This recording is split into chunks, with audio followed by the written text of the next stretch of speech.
Tumindig ang 70 estudyante ng PUP sa pagkondena sa nagaganap na genocide ng Israel sa Palestine.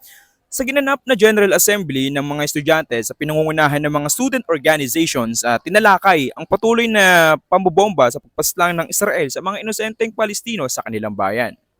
Kahit na online, marami pa rin ang lumahok, mahigit 70 estudyante ang dumalo mula sa iba't ibang departamento at kolehiyo na pinangungunahan ng mga student council, kabilang ang CPSPA, COC, CCIS, CTHTM, OUS, CAL, at CAP sa ginanap na General Assembly na PUP for Palestine.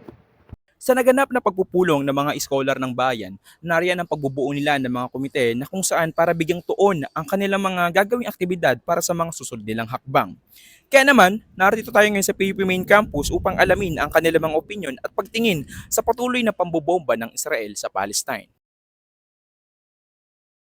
Sa PUP yan, kilala tayo bilang mga progresibo at ang tindig ng mga PUP students ay Free Palestine sa nangyayaring giyera ngayon na pinapangunahan ng Israel syempre. Tapos, isa na rin malaking impact yung pangingialam ng bansang US ganyan ng mga imperialistang bayan ganon na imbes na na parang magkaroon ng resistance ang Palestine ganyan. Mas pinapalakas pa ng persang US ang genocide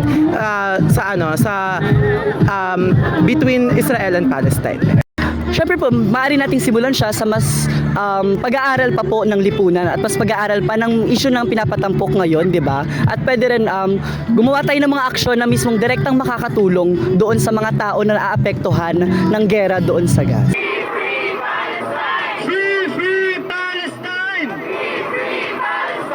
Palabang hapon po sa lahat ng mga Isa po tayo sa kung ano man po yung kinakaharap ng bansang Palestine ngayon, lalo na sa genocide. Kasi kung titignan po natin sa malawak na pananaw, yung pinagdaraanan po ng Palestine ay hindi nagkakaiba sa kung ano man yung pinagdaanan at patuloy na pinagdaraanan ng bansang Pilipinas. Dahil katulad din po nila, yung bansa po natin ay talagang nakadanas ng matagal na panahon ng pananakop mula sa iba't ibang klase ng mga dayuhan, particular na po sa mga Kastila, Amerikano at sa mga Hapon.